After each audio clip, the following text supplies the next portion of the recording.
আসসালামু আলাইকুম everyone, welcome back to recipes by Snehaj mom. So viewers, আজ আপনাদের সাথে শেয়ার করব ভীষণ মজার ব্রেড পুডিং রেসিপি।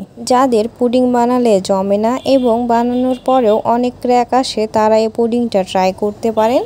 আর এই পুডিংটা দেখতে ঠিক যতটা সুন্দর, খেতেও ঠিক ততটাই ইয়ামি। আর এই পুডিংটা এতটাই সফট এবং ক্রিমি হয় যে এর প্রেমে পড়তে আপনি বাধ্য হবেন। সো ভিউয়ার্স, রেসিপিটি ভালো লাগলে অবশ্যই একটি লাইক দিয়ে দিবেন এবং চ্যানেলটি সাবস্ক্রাইব করে পাশে থাকবেন। সো আর কথা না বাড়িয়ে চলে যাচ্ছি এর পুরো প্রস্তুত প্রণালীতে। ফার্স্টে পুডিং বানানোর জন্য এর ক্যারামেল তৈরি করে নিব। এর জন্য এখানে দিয়ে দিচ্ছি 3 টেবিল চামচ পরিমাণ চিনি এবং এখানে দিয়ে দিচ্ছি 2 টেবিল চামচ পরিমাণ পানি। ক্যারামেলটা পানি দিয়ে তৈরি করলে আমার মতে এটা বেশি সুন্দর হয়, এজন্য আমি সবসময় এটা পানি দিয়েই তৈরি করি। ক্যারামেল তৈরি করার সময় অবশ্যই চুলার আঁচটা একদম লো মিডিয়াম হিটে রাখতে হবে এবং এটা অনবরত নাড়তে থাকতে হবে, নইলে ক্যারামেলটা পুড়ে যাওয়ার সম্ভাবনা রয়েছে। তাই এটা বানানোর সময় অবশ্যই নজরে রাখতে হবে, নইলে ক্যারামেলটা পুড়ে নষ্ট হয়ে যেতে পারে। এটা এবার নাড়াতে নাড়াতে দেখবেন 2 মিনিটের মধ্যে কালার চলে আসবে। এই তো এবার ক্যারামেলের মধ্যে খুব সুন্দর একটা কালার চলে এসেছে এবং অনেকটা ক্রিমি টাইপের হয়ে গেছে। এই অবস্থায় ক্যারামেলের মধ্যে যদি কোনো চিনির গোটা থাকে সেটা অবশ্যই ভেঙে দিতে হবে চামচের সাহায্যে, নইলে ক্যারামেলটা ভালো হবে না। এই অবস্থায় ক্যারামেলে খুব সুন্দর একটা কালার চলে এসেছে। এবার এটা অতি দ্রুত মোল্ডে ট্রান্সফার করে নিতে হবে, নইলে পাতিলের গরমে ক্যারামেলটা ওভারকুক হয়ে নষ্ট হয়ে যেতে পারে। এবার পুডিংটা আমি যে বলে সেট করব সে বলেই পুরো ক্যারামেলটা ঢেলে নিচ্ছি। এবার পুরো ক্যারামেলটা ঢেলে নেওয়া হয়ে গেলে বলে চারপাশে ঘুরিয়ে ক্যারামেলটা ভালো মতো স্প্রেড করে নিতে হবে। এবার ক্যারামেলটা ঠান্ডা হয়ে আসা পর্যন্ত এভাবেই রেখে দিতে হবে। ক্যারামেলটা ঠান্ডা হয়ে আসা পর্যন্ত এটা আবার একটা সাইডে রেখে দিচ্ছি। এবার এখানে আমি নিয়ে নিচ্ছি 3 পিস ব্রেড এবং এগুলোকে ছোট ছোট টুকরো করে নাইফের সাহায্যে কেটে নিচ্ছি। আপনারা চাইলে ব্রেডের চারপাশটা কেটে নিতে পারেন, নইলে না কাটলেও কোনো সমস্যা নেই। এবার এখানে আমি নিয়ে নিচ্ছি একটি ডিম এবং নিয়ে নিচ্ছি 1/4 কাপ পরিমাণ চিনি এবং দিয়ে দিচ্ছি 1 চা চামচ পরিমাণ ভ্যানিলা এসেন্স। এবার এগুলোকে একটি হ্যান্ড উইক্সের সাহায্যে ভালো মতো মিশিয়ে নিতে হবে। আপনারা চাইলে এই কাজটা কাঁটা চামচ দিয়েও করে নিতে পারেন। চিনিটা গলে আসা পর্যন্ত এটা 5 মিনিটের মতো ফেটিয়ে নিলেই হবে। এটা এবার ভালো মতো ফেটিয়ে নেওয়া হয়ে গেলে এখানে এবার দিয়ে দিচ্ছি 1 কাপ পরিমাণ গরম করে ঠান্ডা করে নেওয়া লিকুইড দুধটা এবার আমি এর মধ্যে পুরোটাই দিয়ে দিচ্ছি এবং দুধটা দিয়ে নেওয়া হয়ে গেলে এটাকে আবারও ভালো মতো মিশিয়ে নিতে হবে। এটা এমনভাবে মিশিয়ে নিতে হবে যেন দুধ, চিনি এবং ডিম তিনটাই ভালো মতো মিশে যায়। এটা এবার ভালো মতো মিশিয়ে নেওয়া হয়ে গেলে এখানে এবার দিয়ে দিচ্ছি আগে থেকে ছোট ছোট টুকরো করে রাখা ব্রেডগুলো। এই পুডিংটা আমি যেহেতু একটা ডিমের বানাবো, এর জন্য এখানে 3 পিস ব্রেড দিয়েছি। এর বেশি ব্রেড এখানে দেওয়া যাবে না, নইলে পুডিংটা খেতে ভালো লাগবে না এবং হার্ড হয়ে যাবে। এই ব্রেডটাকে ভিজিয়ে এভাবে 10 মিনিটের মতো রেখে দিতে হবে। এর মধ্যে ব্রেডটা একদম সফট হয়ে আসবে। এটাকে এভাবেই ভিজিয়ে রেখে এবার ঠিক 10 মিনিট পর ফিরে আসছি। এর মধ্যে ব্রেডটা একদম সফট হয়ে গেছে। এবার এখানে একটি ব্লেন্ডারে জাগ নিয়ে নিয়েছি এবং এর মধ্যে দিয়ে দিচ্ছি ব্রেড এবং লিকুইড দুধ, ডিমের পুরো অংশটা। এবার এটাকে ভালো মতো ব্লেন্ড করে নিতে হবে। আপনারা চাইলে এই কাজটা হ্যান্ড ব্লেন্ডার দিয়েও করে নিতে পারেন। এবার এটাকে ঢাকনা লাগিয়ে ভালো মতো ব্লেন্ড করে নিচ্ছি।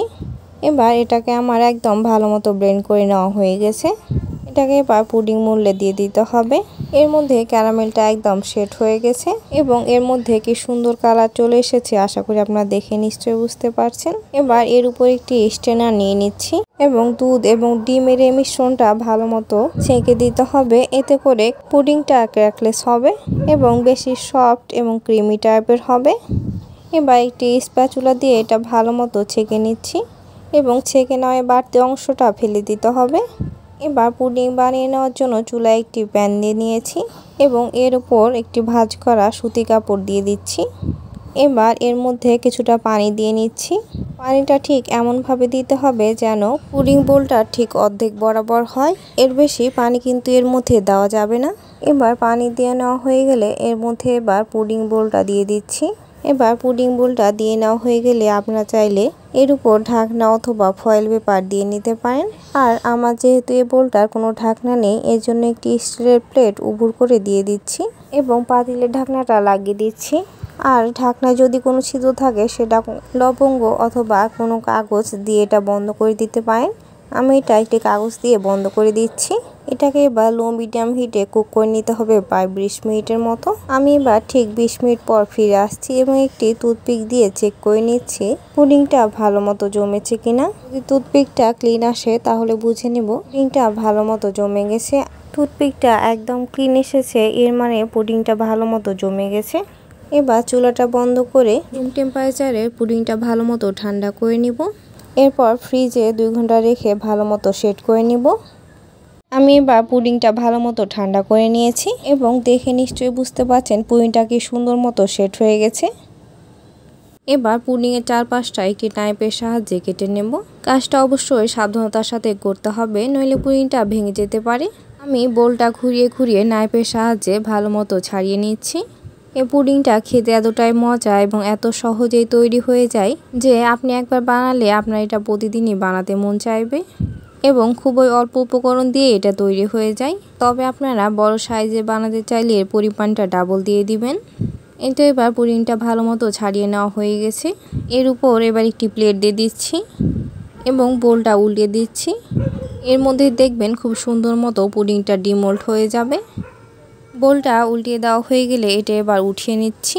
এই তো এবার পুরোপুরি রেডি দারুণ মজার ব্রেড ক্যারামেল পুডিং। পুডিংটা অনেক সুন্দর হয়েছে এবং মাশাআল্লাহ পুডিংয়ের কালারটাও অনেক সুন্দর হয়েছে। আশা করি আজকের আমার এই রেসিপিটি আপনাদের ভালো লেগেছে এবং ভালো লেগে থাকলে বাসায় একবার অবশ্যই ট্রাই করবেন এবং রেসিপিটি কেমন লেগেছে অবশ্যই একটি কমেন্ট করে জানিয়ে দিবেন, কারণ আমি সবসময় আপনাদের কমেন্টের অপেক্ষায় থাকি। এবার পুডিংটা আমি একটু কেটে দেখিয়ে দিচ্ছি এটা কি পরিমাণ সফট এবং ক্রিমি হয়েছে। আশা করছি এর টেক্সচার দেখে নিশ্চয়ই বুঝতে পারছেন। যে কোনো অকেশনে অথবা গেস্টদের সার্ভ করতে পারেন খুব সহজে এই মজাদার ব্রেড পুডিং এবং যাকে এই পুডিং একবার বানিয়ে খাওয়াবেন সে আপনার প্রশংসা করবেই, এটা আমি গ্যারান্টি দিয়ে বলতে পারি। So enough for today.